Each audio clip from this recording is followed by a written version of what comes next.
Bonjour, je suis Séverine de Coaching and Out. Je suis coach professionnelle, coach de vie, formatrice et praticienne en hypnose ericksonienne certifiée. Je reviens vers vous aujourd'hui car j'ai de nombreux clients qui viennent me voir, que ce soit en coaching d'ailleurs ou en hypnose, pour arriver à trouver en eux la force, le courage de prendre une décision plutôt qu'une autre. Alors, qu'est-ce qui les anime, mais surtout, qu'est-ce qui les dérange dans ce passage à l'acte de prendre une décision?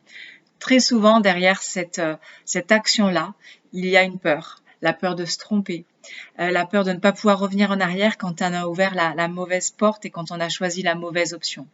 Alors, je vais déjà commencer par quelque chose qui va dédramatiser tout de suite cette problématique. Il n'y a pas de mauvaise décision. Il n'y a pas de mauvais choix.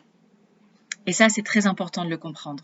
Pourquoi je vous dis cela? C'est que chaque choix que l'on fait, de toute manière, entraînera un apprentissage. Et donc, on dit souvent, il n'y a pas d'échec, il n'y a que des apprentissages, il n'y a que des expériences à vivre. Et ce ne sont pas des paroles en l'air. C'est vrai, réfléchissez à tous ces chemins que vous avez pris où vous n'êtes pas forcément très satisfait de l'issue. Mais avec le recul, posez-vous la question, mais qu'est-ce que j'ai appris? Qu'est-ce que ça m'a permis d'entrevoir, de comprendre? Et vous verrez qu'il y a forcément des apprentissages derrière toute erreur, derrière tout choix qui n'a pas forcément été le meilleur choix dans votre vie.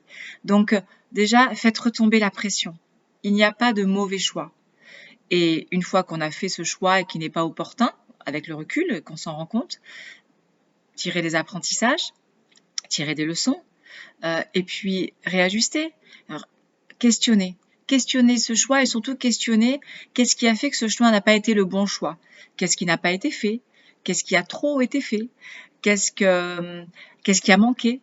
Qu'est-ce que vous auriez pu faire différemment? Avec qui? Comment? Voilà. En questionnant, vous allez petit à petit réajuster votre posture, vos actions, aller collecter une compétence peut-être que vous n'aviez pas. Et petit à petit, vous allez affiner votre attitude, votre comportement, vous allez grandir en capacité. Et la prochaine fois que vous choisirez d'aller vers telle ou telle option, bah, vous verrez que vous le ferez un peu plus en conscience et vous ne reproduirez pas logiquement les mêmes erreurs. Peut-être que vous en ferez d'autres qui, elles aussi, seront source d'apprentissage, mais en tout cas, vous ne tomberez pas dans les mêmes travers parce que vous aurez pris le temps de questionner.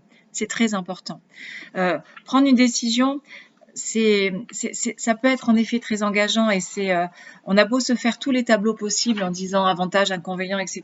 À un moment donné, ce qui bloque, moi, mes clients en tout cas, c'est de dire ok, j'ai fait le plus, le moins, pour moi, pour ma famille, etc. Quand ce sont des décisions de vie qui entraînent un changement, par exemple, collectif et de famille. Mais c'est au moment de dire, ben voilà, il y a les plus, il y a les moins. Même par moment, quand la colonne plus est vraiment flagrante et on a envie de dire, mais voilà, c'est là la solution. Et c'est le passage à l'acte qui est compliqué. C'est dire, allez, j'y vais, je me lance. C'est ce courage-là qui peut parfois manquer, comme je disais, par peur. Et si je me trompais? Et qu'est-ce qu'ils diraient de moi aussi? Parce qu'il y a la peur de se tromper pour soi, hein, mais il y a aussi la peur de, si je me trompe, qu'est-ce qu'ils vont penser de moi? Mes parents, mon entourage, mes amis, etc. Donc, il y a toutes ces petites voix aussi qui viennent s'inviter dans le et si. Donc, c'est un petit peu comme un saut dans le vide. Et la prise de décision, autant elle peut faire appel à du rationnel pour tout ce que on a évoqué là, les tableaux, les plus, les moins. Je me suis renseignée, donc on a d'abord développé bien sûr notre phase intelligente, on va dire, on a actionné notre mental et on est venu collecter des informations, se renseigner, rassembler toutes les connaissances que nous-mêmes on avait. On est venu donc faire ces tableaux plus, moins. On s'est entouré aussi de personnes qui ont éventuellement cette expérience, ce savoir. On a étudié sur des podcasts ou des vidéos, on a regardé des reportages sur des gens qui avaient pris cette décision, comment ils avaient fait. Donc on a maturé vraiment la chose, on a essayé on va dire de barder la décision de plus d'éléments tangibles possibles pour elle soit factuelle, qu'elle soit accessible pour nous, qu'elle soit réalisable et qu'elle soit bien sûr conditionnée derrière par un succès. Et puis On a essayé aussi de chercher des alternatives. Souvent, j'ai des clients qui me disent, OK, j'ai fait le tableau plus moins, et après, j'ai fait, bon, plan 1, plan 2, plan 3. Très bien, mais bien sûr qu'il faut passer par là. Moi, je vous dis pas, lancez-vous, faites confiance qu'à votre instinct. Même si l'instinct, on le verra, joue un rôle très important. Bien sûr qu'il y a toute cette phase de mental, d'intelligence à mettre en place, tous ces rouages que l'on sait très bien faire, qui vont nous permettre d'assembler déjà pas mal de pièces du puzzle pour arriver sur quelque chose qui soit le moins inconfortable possible. En fait, prendre une décision, c'est ça. C'est comme si je reprends l'image du puzzle, vous assembliez des pièces et vous en collectiez un maximum. Vous savez, celles qui sont faciles, celles que l'on peut collecter parce qu'on a vu que tel bout ressemblait à tel bout, que ça s'emboîte bien, etc. Et voilà, il va en rester juste quelques-unes. Il va falloir choisir après. Mais en tout cas, tout ce qu'on peut faire, on l'avance déjà pour nous créer un tableau, pas complet, mais en tout cas avec déjà un ordre de vue, de grandeur, une mesure d'impact, une image qui soit déjà la plus parlante possible. On a déjà une idée de ce que ça va donner. Et puis, en ayant fait jouer tout ce rôle-là, ce rôle mental, ce centre mental qui est en nous et qui est très important, après, on va rentrer dans quelque chose d'un petit peu plus irrationnel. On va rentrer après dans ce qu'on appelle l'instinct, l'intuition, la prise de risque et dans notre zone inconnue, notre zone d'inconfort. Pour ceux qui me connaissent en coaching et que j'ai déjà accompagné, à certains, je leur ai fait faire cet exercice de la fenêtre de Johari, qui est un exercice sur soi, sur se connaître soi. Et c'est comme une fenêtre, donc avec 4 carreaux. Et il y a un carreau qui s'appelle la zone inconnue. Et en général, mes coachés ne savent pas la répondre parce que par essence, c'est une zone inconnue. Donc, c'est-à-dire, c'est la zone dans laquelle on n'a pas encore été. Parce que pour y aller, ça veut dire qu'on a été dans une zone d'inconfort, dans une zone où on ne sait pas ce dont on serait capable, parce que ça signifie pour nous faire de nouvelles expériences, de nouveaux choix. Et là, typiquement, quand on prend une décision, c'est là qu'on va. C'est dans cette zone-là. Alors oui, elle n'est pas confortable.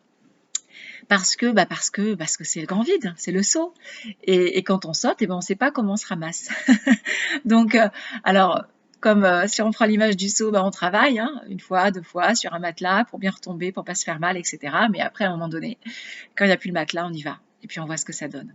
Alors, il faut savoir que ne pas oser, ne pas se décider, c'est quelque part venir un petit peu entamer la confiance que l'on a de soi. Parce que plus on va freiner, plus on va résister, et plus on va se dire j'y vais pas et je reste dans ma zone de confort, et plus on va venir déjà contenter ces petites voix et leur donner raison en disant tu vois, t'es pas capable, tu vois, t'as même pas osé, etc. Donc ça va venir un petit peu faire grandir ce critique intérieur qui pourtant est souvent là, bien présent, et donc on aimerait plutôt qu'il se taise plutôt que venir lui donner encore plus de voix.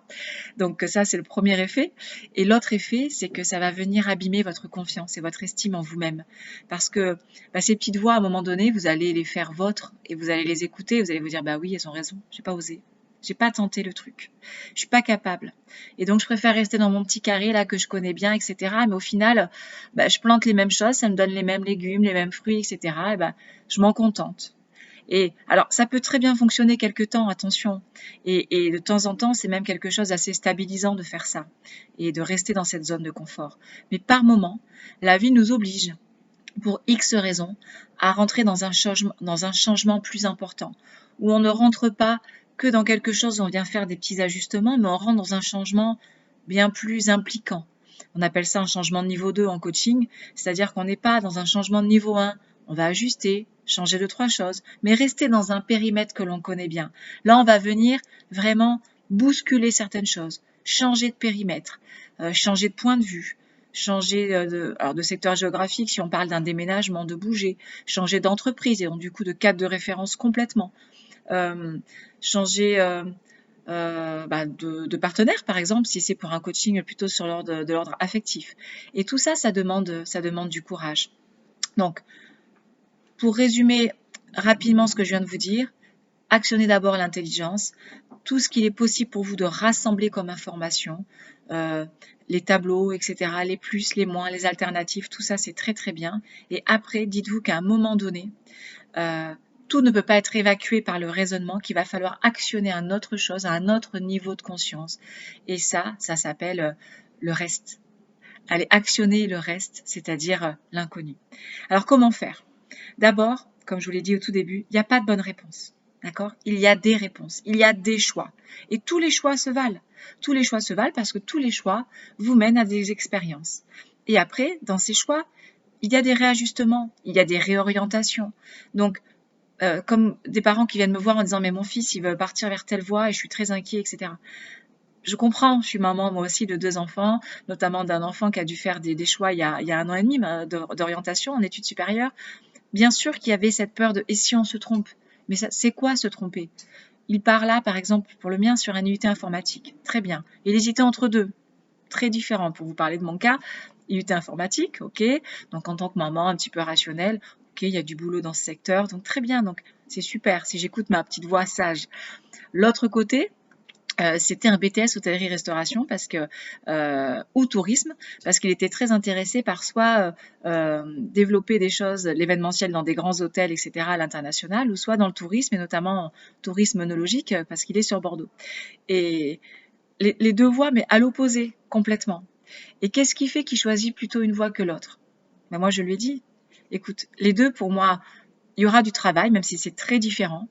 Alors bien sûr, là, avec le Covid, forcément, il y a une petite voix dans ma tête qui me dit, bah, il a bien fait de choisir l'autre. Mais au final, voilà, le Covid, c'est un instant T dans une vie, ça va pas conditionner toute sa vie. Mais qu'est-ce qui fait qu'il a choisi l'informatique? Il a écouté son cœur. Je lui ai dit, écoute, à un moment donné, moi, j'ai envie de te dire, peu importe, c'est ta vie. Donc, ton cœur, quand tu vois une voie, donc après, je donnerai 2-3 techniques pour ça. Et quand tu imagines une voie et que tu vas jusqu'au bout, qu'est-ce que tu ressens? Comment tu te vois dans 1 an, dans 2 ans, même pendant tes études, on commence le parcours d'abord à très court terme et puis après je déroule comme ça. Et comment tu te sens? Et je l'invite à ressentir dans son corps, dans sa tête, de se voir comme s'il pouvait se dédoubler, de se voir de l'extérieur et d'imaginer.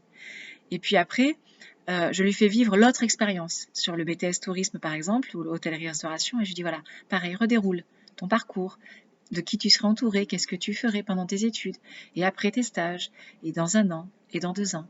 Et qu'est-ce qui t'a fait le plus vibrer? Vers quoi tu t'es senti le plus à l'aise, le plus aligné et il m'a dit, bah, en fait, c'est l'informatique. Je sens que c'est ça qu'il me faut. Ok, allons-y, allons-y. Vous voyez, là, je suis déjà en train de vous donner une technique. C'est la technique, alors, ou du cœur, si on est dans un coaching plutôt de vie, ou si on a quelque chose, on va dire, j'aime pas plus professionnel parce que le coaching de vie, c'est quelque chose de très professionnel. Mais si on est plutôt dans un coaching ou d'orientation, etc., je vais y mêler, moi, des techniques liées ou à de la PNL, ou si je suis en hypnose, bien sûr, à du protocole d'hypnose sur ce qu'on appelle le futur positif. Et je vais faire vivre les différentes solutions, les différentes options, du début jusqu'à la fin, et voir comment la personne ressent ça dans son corps, dans son cœur et dans sa tête. Et en mêlant comme ça ces 3 corps, ces trois aspects de notre personnalité, hein, notre mental, notre corps, notre cœur, il va se passer quelque chose. Il y a ou des frissons qui vont se passer, des petits picotements ou un sourire qui va se mettre sur le visage. Et pendant que je fais le protocole, moi je le vois bien, la façon dont les personnes réagissent. Et je vais me dire, ok, c'est clairement, avant que la personne même me le dise, elle n'a même pas besoin de me le dire, j'ai vu vers quoi le corps a plus vibré. Et c'est ça, cette part d'inconnu, qu'il faut écouter. Et on s'est beaucoup coupé à l'écoute de ça, en favorisant uniquement le mental. C'est très dommage. C'est très dommage parce que le mental, devant par moments des situations très incongrues qui dépassent notre entendement, bah, du coup, ces personnes-là ne sauront pas réagir, ne sauront pas se comporter et seront perdues, mais vraiment perdues. Je pense notamment à des cas de grands drames, par exemple, qui peuvent arriver dans une vie, alors qu'on parle d'événements type deuil, etc., mais même des licenciements, des choses qu'on n'a pas vu venir. Et ces personnes qui ne sont que dans le mental vont être complètement démunies de repères, de savoir comment réagir parce que ça sort du cadre. C'est pas quelque chose qui s'explique. Et quand ça s'explique pas, quand il n'y a pas un guide en disant mais faut réagir comme ça s'est passé comme ça pour telle raison, etc. C'est comme ça. Et notamment quand des choses viennent se répéter. Alors là c'est pire. Ces personnes-là perdent complètement les pédales, ne savent plus quoi faire. Et les autres personnes qui ont été un petit peu initiées à quelque chose d'un petit peu plus grand, à écouter d'autres signaux, à faire confiance au cœur, à écouter les émotions, ne pas les évacuer en disant ça c'est pour les faibles ou ça va me ralentir ou ça va pas m'aider dans mon parcours donc je mets sous le tapis là comme ça j'étouffe les émotions pour qu'elles ne viennent pas m'empêcher d'avancer dans ma problématique, dans ma carrière, dans mon objectif, etc. grave erreur. Grave erreur parce que forcément à un moment donné, quand une situation vient vous rappeler que l'émotion est très souvent au centre de notre vie, qu'il faut juste savoir l'apprivoiser, l'identifier et avancer avec, et ben, quand on sait faire ça, on a ce qu'on appelle une intelligence émotionnelle et qui aujourd'hui est très très recherchée en entreprise. Aujourd'hui, on ne parle pas que de QI en entreprise, hein, c'est un peu fini ce temps-là. On parle de QE, de quotient émotionnel, parce que c'est ce qui fait que des personnes vont savoir interagir entre elles, avoir la bonne réaction, savoir s'adapter, savoir décrypter une situation et savoir comment réagir individuellement, mais également collectivement par rapport à cette situation. C'est ça qui est recherché aujourd'hui en entreprise. C'est pas la personne qui a le savoir. Bien sûr, ça c'est très important. Mais si elle est sachante, intelligente, mais qu'en plus elle a une intelligence de comportement, d'attitude, j'ai envie de dire, c'est ça la complétude un petit peu du candidat idéal en entreprise aujourd'hui et de ce qu'il convient d'être ou vers quoi il faut tendre aujourd'hui.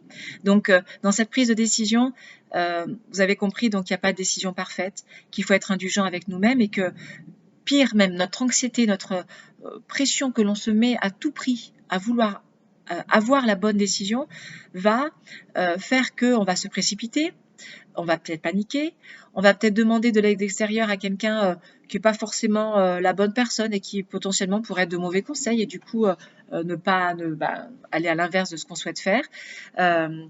Et donc, le premier conseil, voilà, c'est par rapport à ces émotions, ne pas laisser la peur nous diriger, mais ne pas l'ignorer non plus. Pour créer ce que l'on veut, il faut savoir prendre des risques, parfois très grands. Et cette peur, elle protège du danger. La peur, et donc je vais revenir juste sur le rôle des émotions, ces émotions authentiques, ce qu'on appelle les émotions universelles, hein, vous les connaissez toutes. Et derrière la prise de décision, il y a cette peur qui est là, très présente. Une émotion, c'est une information qui est là pour venir nous faire avancer et pour en tout cas, qui est un signal qui nous permet de nous rendre compte que quelque chose est en train de nous traverser. Une émotion, c'est très fugace, c'est quelques secondes, c'est des millièmes de secondes. La peur, avant de traverser la rue, quand vous avez un klaxon qui sonne et que ça vous avertit du coup qu'il y a un danger, c'est un quart de seconde et c'est voilà, ça vous a traversé. Ce qui est paralysant après et ce qui peut bloquer certaines personnes, c'est l'interprétation qu'on en fait. C'est ce qu'on se dit. C'est pas la sensation qu'on a vécue en quelques secondes. Non, non, c'est et si j'avais traversé mais du coup, mes enfants auraient été tout seuls parce que j'aurais été heurtée par le camion, j'aurais été à l'hôpital, mais je peux pas me permettre ça. Et voilà, c'est tout ce qu'on se raconte, tout ce que le mental, et vous avez vu que là, on est sorti du cœur, on est sorti du corps, on est revenu au mental. C'est ce que le mental après vient se raconter. Donc, la peur d'entreprendre, de prendre une décision, c'est normal. C'est une information. Ça peut être une information comme quoi on n'est peut-être pas encore tout à fait prêt. Si la peur est très présente, ça peut être ça. C'est que le scénario n'est pas complètement encore bien défini. Et donc, ça peut nous réinviter à venir retravailler dessus. Ça peut aussi dire, au-delà du scénario, que nous-mêmes, on n'est peut-être pas encore tout à fait prêt dans la connaissance que l'on a de nous-mêmes, dans notre force mentale, etc. Et qu'il faut peut-être venir travailler un petit peu avant de basculer dans cette grande décision. Donc, la peur nous indique quelque chose et il faut en tenir compte. Il ne faut pas le balayer. Il ne faut pas le balayer en disant « moi j'ai jamais peur, dans ma famille on n'a pas peur, dans ma famille on y va, on est des guerriers ». Très bien, bravo. Bon, ça ne va pas aider à grand chose à part juste être fier de soi et flatter son ego quelques secondes. Juste se dire « ok, j'ai peur. J'ai peur de quoi ? D'où vient cette peur ? Est-ce que j'ai déjà fait quelque chose d'un peu similaire avant ? Un grand changement comme ça ? Comment je m'y suis pris ?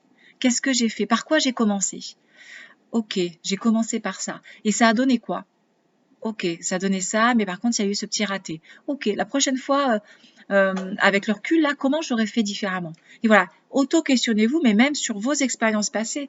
Vous êtes riche de vos propres expériences. Vous avez en vous un savoir, une expérience qui vous est propre et qui est très importante à garder en vous, bien entendu, et à ramener, à venir transposer dans vos expériences actuelles, parce que c'est très riche d'enseignements. Donc, une fois avoir questionné tout ça, dire ok, donc maintenant, donc ça j'ai raisonné, j'ai questionné, maintenant j'aurais peur de quoi? J'aurais peur de me tromper. Ok, j'aurais peur de me tromper. Et si je me trompe? Déjà, c'est quoi se tromper? Ça pourrait être quoi? Et écrivez. Me tromper, ça pourrait être faire ça. Ça pourrait être du coup décider de ça. Ok. Et la conséquence, ce serait quoi? Bah, ce serait ça. Ok. Et en quoi ce serait un problème? Bah, au final, pas tant que ça, parce que si c'est ça, bah, après, je peux rajuster. Ah, et là, on est déjà en train de rajuster. Donc, vous voyez comment en prenant un problème, enfin, une peur en tout cas, on est venu dire de quoi ça parle, en quoi c'est important, ce serait quoi la conséquence, et en quoi ce serait un problème, et est-ce vraiment un problème? Et on vient dérouler tout ça. Donc, cette peur, c'est un message qui nous protège, qui nous informe peut-être de 2-3 petites choses comme quoi il faut se préparer un petit peu mieux. Et plutôt que de la rendre, de lui laisser le pouvoir de nous rendre incapables de passer à l'action, juste écoutons-la, respectons-la, identifions-la, analysons tout ce qu'il y a autour de cette peur et après on y va. Donc, parce que la peur, elle va ou vous empêcher ou en tout cas vous faire reculer. Vous savez ce fameux mot, la procrastination. On connaît tous, hein. Alors des fois on l'appelle pas comme ça, mais c'est le truc, ouais ça je ferai plus tard. Ouais, non ça je vais pas faire parce qu'en fait j'ai pas vraiment besoin. Ok. Alors peut-être que c'est vrai et qu'il n'y a pas forcément besoin. Mais est-ce que là, il n'y a pas un petit déni ou en tout cas une petite envie de se dire, bah ça, vu que je sais pas trop le faire, ou j'ai un peu peur de le faire, ou j'ai un peu peur de me tromper en le faisant, ou j'ai un peu peur de ce qu'on va dire si je le fais et que je suis ridicule, etc. Bah ça, ouais, je le fais pas, quoi. Non, je le fais pas, ce truc. Ou alors, je le ferai plus tard. Bah oui, plus tard, bien sûr. Alors, voilà. Identifiez toutes ces petites voix qui vous entraînent à décaler, annuler, ou alors à faire plein d'autres choses à la place que ça. Il y a des gens, ce qu'on appelle la suragitation, hein, qui vont procrastiner, non pas en disant je remets à plus tard, parce que c'est vraiment pas conscient, hein, tous ces phénomènes que je suis en train de vous dire. Alors des fois là, quand je vous le dis, ça va remonter à votre conscience, vous allez vous dire ouais, c'est vrai, des fois je fais ça. Et c'est normal. J'ai envie de dire moi aussi, on en fait tous ça. Le tout, c'est juste d'identifier, d'être assez honnête avec soi-même et ses comportements et se dire mais oui, pourquoi je suis en train de faire ça. Donc la suragitation, c'est vous savez la personne qui a un objectif, genre dans l'après-midi, il faut que j'ai fait ça, absolument. Et puis après, elle va venir s'agiter sur un truc. Ah oui, j'ai pas appelé Michel là pour le truc. Ah bah attends, j'ai un truc à ranger, je l'ai pas rangé. Bah je vais m'attaquer à ce placard là. Je m'étais dit qu'il fallait que je le range aussi. Ah puis j'ai les enfants à aller chercher à l'école. Mais c'est vrai que j'ai pas fait le dossier aussi pour le gamin là pour la natation. Et voilà. Et arrive l'heure. Arrive 17, 18h, 19h. Et là, quand on reprend la petite to-do list, et ben on se rend compte que le truc qui était à faire au tout début là, à faire, urgent, important, et ben on a fait passer plein de petites tâches avant. Et ben oui, c'est très malin, sauf que bah, du coup, cette tâche, elle n'est pas faite. Alors on repart avec quoi en fin de journée? Avec quelque chose qui n'a pas été coché, rayé ou surligné, vous faites comme vous voulez, sur votre fameuse to-do list, et on repart avec ça le lendemain. Et vu qu'on a cette tendance à faire ce genre de choses, il y a fort à parier qu'on refera la même chose le lendemain. C'est-à-dire qu'on va à nouveau faire passer plein d'autres petites tâches avant. Donc identifiez tous ces mécanismes-là et dites-vous, ok, je me focalise. Si vraiment dans ma to-do list il y avait écrit c'est important, c'est urgent, ça m'aide à avancer vers mon objectif, en l'occurrence, vu qu'on est là sur la prise de décision, et ben on le fait, on y va, on prend son courage à deux mains et on le fait maintenant, tout de suite. Et le reste, ça suivra, c'est pour après. Une très bonne technique dont je vous parle de to-do list, c'est la matrice d'Eisenhower, qui est une excellente façon de organiser son travail, parce que faire une to-do list, c'est très bien, lister les tâches, mais quand on est un petit peu comme moi, un petit peu hyperactif de la tâche, on va dire, et qu'on n'a pas une énorme conscience de ce qu'on peut faire en un temps défini et qu'on se pense être une superwoman, mais moi, des fois, mes to-do list, elles font 25-30 tâches. Et donc, je suis très contente. Je me dis, wow, c'est super, ça y est, j'ai fait ma to-do list. Oui, parfait. Sauf que, bah, du coup, en une journée, je vais au bout de 5-6 tâches, et encore, ça, c'est bien. Et bah, du coup, qu'est-ce qui reste à la fin de la journée? Une estime de moi qui est un petit peu en berne parce que j'ai fait à peine un quart de ma to-do list et un sentiment oui que j'ai pas été capable, que j'ai pas été à la hauteur, que j'aurais pu mieux faire, etc., etc. Donc une to-do list ça s'organise avec cette fameuse matrice. Mes coachés la connaissent bien. C'est une matrice qui vous permet de trier, on va dire par priorité d'importance et par priorité d'urgence les tâches à faire en les timant, en leur donnant des échéances pour que ce soit le plus réaliste possible. Cette méthode, elle est assez factuelle et elle est assez imparable pour ne pas se perdre et pour pouvoir justement prendre les bonnes décisions et aller vers son objectif. Donc voilà, quelques conseils par rapport à cette peur, par rapport à tout ce qu'on peut se dire. Identifiez vos peurs, si c'est une peur de changement, si c'est une peur d'inconnu, si c'est une peur de l'imperfection, il y a ça aussi. Hein. Vous savez que je suis coach également en énéagramme. Et pour les énéagrammes, les énéatypes 1, par exemple, ou qui ont des drivers soit parfaits, énéatype 1, je rappelle le perfectionniste, c'est très très compliqué de prendre une décision parce que ce sera jamais la bonne, parce que ce sera jamais parfait. Donc voilà, on a peur de l'imperfection, peur de commettre des erreurs, ça je vous en ai parlé. La peur d'être jugé est très importante, également la peur du rejet. Et la peur du rejet, elle vient cacher quelque chose. Ce sont des personnes qui amalgament leur personnalité avec leurs décisions, leurs actes avec leur personnalité. Je suis ce que je fais. Donc là déjà, autre grande vérité, hein, c'est la première, si vous pouvez en retenir une, c'est qu'il n'y a pas d'erreur, il n'y a que des apprentissages. Donc toute décision est bonne, il n'y a pas une décision, il y en a plusieurs, et c'est la vôtre qui est juste. Et l'autre grande vérité, c'est que vous n'êtes pas vos décisions, vous n'êtes pas vos actes. Quand aujourd'hui je décide par exemple de vous faire cette vidéo sur la prise de décision et qu'elle est certainement pas parfaite pour plein de raisons, c'est pas moi qui ne suis pas parfaite, alors même j'aime pas ce mot, c'est pas là-dessus, mais ça met pas en question mon être, qui je suis, mes valeurs, mes besoins, ce qui me caractérise. C'est juste de me dire, ben voilà, le mettre à distance en disant, ben peut-être que cette vidéo n'a pas été au top pour X raisons et venir voir comment je peux la prochaine fois l'améliorer, par exemple. Mais pas moi, pas mon être, la vidéo. Vous avez bien compris la différence. Ne pas s'associer à ses actes, à ses décisions. Ce sont deux choses bien distinctes. Et du coup, ça ne vient pas vous abîmer quand vous vous êtes trompé, tout simplement, quand il y a à la fin de la décision, à la fin de l'action, quelque chose qui ne vous convient pas ou qui n'a pas été au rendez-vous. Mais c'est pas vous qui n'êtes pas au rendez-vous, c'est la décision. Et vous êtes en capacité de revenir là-dessus, de réajuster, de reprendre, de rebondir. Voilà. Et alors vous, c'est quoi? Vous, c'est votre système de valeurs, de croyances, c'est vos qualités, oui, si on va plus profondément, plus spirituellement, c'est vos qualités, votre âme, tout ce qui est beau en vous. Et ça n'est pas du tout abîmé par une erreur dans un parcours. Ça n'a rien à voir. Donc voilà, gardez aussi ça en tête parce que ça fait du bien à l'estime de l'entendre.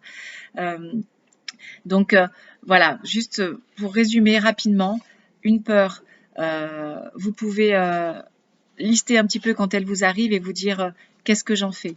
Qu'est-ce que j'en fais de cette peur? Cette peur, je la mets dans un tableau, je l'identifie, qu'est-ce qu'elle est en train de me dire? Qu'est-ce qu'elle pourrait avoir comme point d'origine? C'est intéressant de se poser cette question. Quelle réaction l'a provoqué en moi? Qu'est-ce que ça dit de moi? En quoi c'est important? Qu'est-ce que je peux mettre en action? Quelle alternative je peux proposer à cette peur? Et qu'est-ce que ça ferait si je propose cette alternative? Quelles conséquences ça aurait? Et voilà, en venant un petit peu dédramatiser tout cela, vous verrez que ça vient atténuer et que ça vient donner un petit peu plus d'audace dans cette prise de décision. Et l'autre petit conseil que je vous donne, c'est ce que j'ai donné tout au début quand je vous ai parlé du parcours que j'ai fait avec mon fils, notamment sur l'orientation, c'est venir utiliser l'imagination et venir utiliser ces techniques. Si vous faites un peu d'auto-hypnose ou de méditation, plongez-vous dans une décision et allez au bout, déroulez. Plongez-vous dans une autre option, et puis voyez comment ça résonne, comment ça vibre en vous. Ça, je le pratique, moi, comme je vous le disais, en coaching avec des méthodes de PNL, donc programmation neurolinguistique, ça fonctionne très très bien. Utiliser le pouvoir de l'imaginaire, c'est à un moment donné déconnecter le conscient de l'inconscient et venir autoriser l'inconscient à aller visiter chacune des décisions pour voir ce que ça fait, comment ça résonne.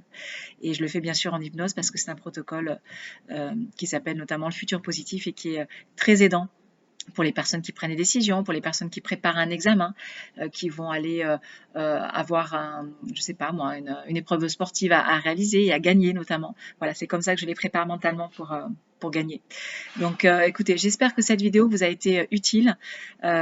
N'hésitez pas à me contacter pour un premier échange.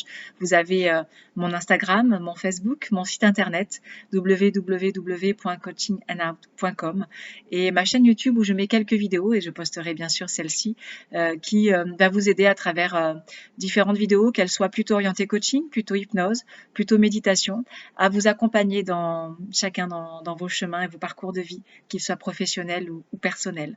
Je suis disponible sur Saint-Maur des Fossés, donc dans le 94 à partir de début mars, où j'aurai donc un cabinet pour vous recevoir.